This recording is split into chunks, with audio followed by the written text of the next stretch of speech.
Hi friends, எல்லாரும் எப்படி இருக்கீங்க? என்னோட one day routine with study ஒரு குட்டி விளாக் பார்த்துடலாம் வாங்க. நேற்று போல் இன்று இல்லை, இன்று போல் நாளை இல்லைங்கிற மாதிரி தான் எனக்கு டெய்லியும் வந்துட்டு ஒவ்வொரு மாதிரி இருக்கும். ஒரு நாள் வந்துட்டு கிட்ஸுக்கு யாருக்காவது காய்ச்சலாக இருக்கும், இல்லை ஏதாச்சும் ஃபங்க்ஷனுக்கு போக வேண்டியதாக இருக்கும், இல்லாட்டி இந்த மாதிரி என் ஹஸ்பண்டுக்கு வெளியே போக வேண்டிய வேலை இருக்கும். இதெல்லாம் பார்த்துட்டு தான் படிச்சுட்ருக்கேன். சொல்லப்போனால் படிக்கிறது வந்துட்டு சைடு வேலையாக மாறி போச்சு. ஏன் அப்படின்னா எக்ஸாம்ஸ்க்குலாம் நமக்கு ஒரு 1 இயர் இருக்குது. இந்த கிஃப்டெல்லாம் என் ஹஸ்பண்டுக்கு லவர்ஸ் டே அன்னைக்கு நான் கொடுத்த கிஃப்ட். இது நான் அடி வந்துட்டு இன்ஸ்டாவில் வந்துட்டு போட்டிருப்பேன், யூடியூப்பில் போடல. ஸோ யூடியூப் சும்மா உங்களுக்கு ஒரு கிளிப் ஆட் பண்ணுறேன் பாருங்கள். ஸோ நம்ம லைஃப்பில் எல்லாமே குட்டி குட்டி மூமெண்ட் தான். ஸோ அந்த டைம் கிடைக்கிறப்ப அதை என்ஜாய் பண்ணிடணும். அப்பவும் உட்காந்துட்டு நான் படிச்சுட்டு இருப்பேன் அப்படின்னா அந்த இடத்துல அது நடைமுறைக்கு சரிப்பட்டு வராது. அதுவும் மேரேஜ் ஆகி 2 கிட்ஸை வச்சுக்கிட்டு வீட்டில் இருக்கவங்களுக்கு சுத்தமாக சரிப்பட்டு வராது. ஸோ ரியாலிட்டி என்னமோ அதுதான் நான் உங்கள்கிட்ட காமிப்பேன். நான் ஜாப் வாங்கினதுக்கப்புறம் வீடியோ போட்டால் கூட நான் ஒரு நாளைக்கு 10 மணி நேரம் 15 மணி நேரம் வாங்கி படித்தேன், எந்த ஒரு ஃபங்க்ஷனுக்கும் போகல, எதுலேயுமே கலந்துக்கல, முழு மூச்சாக படித்தேன், அப்படி தான் வேலை வாங்கினேன் நான் கண்டிப்பாக சொல்லவே மாட்டேன். ஏன்னா அந்த மாதிரி படித்தேன்னு வச்சுக்கோங்களேன், என்னை பொறுத்த வரைக்கும் நான் பைத்தியமாயிடுவேன். ஸோ நான் வந்து எல்லாத்துக்கும் செப்பரேட்டாக டைம் வச்சுருப்பேன். இந்தந்த டைம் இவங்களுக்காக, அந்தந்த டைமில் அவங்களுக்கான வேலை நான் கண்டிப்பாக செஞ்சுருவேன்.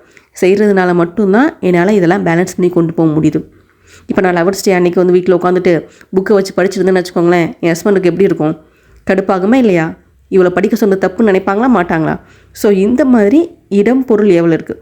அவருக்கு கிஃப்ட்ஸ் எல்லாம் கொடுத்துட்டு படத்துக்கெலாம் போயிட்டு வந்துட்டு ஈவினிங் மேலே நான் வந்துட்டு படிக்க உட்காந்தேன். லவர்ஸ் டே அன்றைக்கி ஈவினிங் மேலே ஒரு 3 ஹவர்ஸ், ஏன்னா நைட் அன்றைக்கி நான் சமைக்கல. ஸோ 3 ஹவர்ஸ் உட்காந்து அன்றைக்கான ஷெடியூலில் ஒரு 70% படிக்க முடிஞ்சு. 100% கம்ப்ளீட் பண்ணல. அன்றைக்கான ஷெடியூலில் நான் உங்களுக்கு ஒரு 70% தான் அன்றைக்கி படித்தேன்.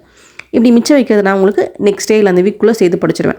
ஸோ இந்த மாதிரி தான் ஒன் டே ஒர்க் அதிகமாக இருந்துச்சுன்னா அன்றைக்கி வந்துட்டு படிக்கிறது கம்மி பண்ணிடுவேன். இல்லை நெக்ஸ்ட் டே வந்துட்டு வெளியில் போகிற இந்த வேலை இல்லை, படிக்கிறது மட்டும் தான் அப்படிங்கிறப்ப பெண்டிங் வச்சதை சேர்த்து படிச்சிடுவேன். ஸோ என்ன தான் நான் படிச்சுட்டு இருந்தாலுமே வந்துட்டு வீட்டு வேலைங்க அது எப்போயுமே நம்ம தள்ளி போடவே முடியாது. ஸோ வீட்டு வேலைங்களை பார்த்துட்டு தான் இதே நான் கூட சேர்ந்து பண்ணிகிட்ருக்கேன். இந்த மந்த்துக்கான என்னோட ஸ்டடி பண்ண உங்களுக்கு ஒரு வீடியோவில் ஷேர் பண்ணியிருப்பேன். ஸோ நான் மேக்ஸிமம் என்னால் முடிஞ்ச அளவுக்கு நான் அதை ஃபாலோ பண்ணி தான் இப்போ கொண்டு போயிட்டுருக்கேன். நான் ஆல்ரெடி வந்துட்டு ஒரு ஷெடியூல் ஸ்கிப் பண்ணிட்டேன். இப்போ நான் ஸ்கிப் பண்ணதே சேர்த்து நான் படிச்சுட்ருக்கேன். ஸோ ரொம்ப ஓவர்லோடாக இருக்குது. அதனால தான் வீடியோஸ் கண்டினியூஸாக நான் போகிறதில்ல பாருங்கள். நான் என்னோடய ஷெடியூல்லாம் முடித்து எல்லாமே பண்ணால் தான் வீடியோஸ் போடுவேன்.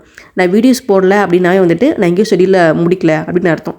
எனக்கு பொதுவாகவே இந்த மாதிரி குட்டி குட்டி சர்ப்ரைஸ் பண்ணுறது, கிஃப்ட் பேக் பண்ணுறது எல்லாம் எனக்கு ரொம்ப பிடிச்ச ஒரு விஷயம். அதோட இந்த ரிப்பன் இருக்குது பார்த்தீங்களா, இதை செய்கிறது எனக்கு ரொம்ப ரொம்ப பிடிக்கும். அதை செய்கிறப்ப ஒரு சாட்டிஸ்ஃபை கிடைக்கும் மனசுக்கு.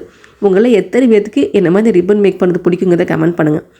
ஆசான் யூனிட் 6 இங்கிலீஷ் மீடியம் புக் உங்களுக்கு இப்போ அவைலபிளாக இருக்குது. அது கூட சேர்த்து உங்களுக்கு காம்போ ஆஃபர் நிறையா போயிட்டுருக்கு. ஸோ வேணுங்கிறவங்க டிஸ்கிரிப்ஷனில் செக் பண்ணுங்கள், லிங்க் அவைலபிள்.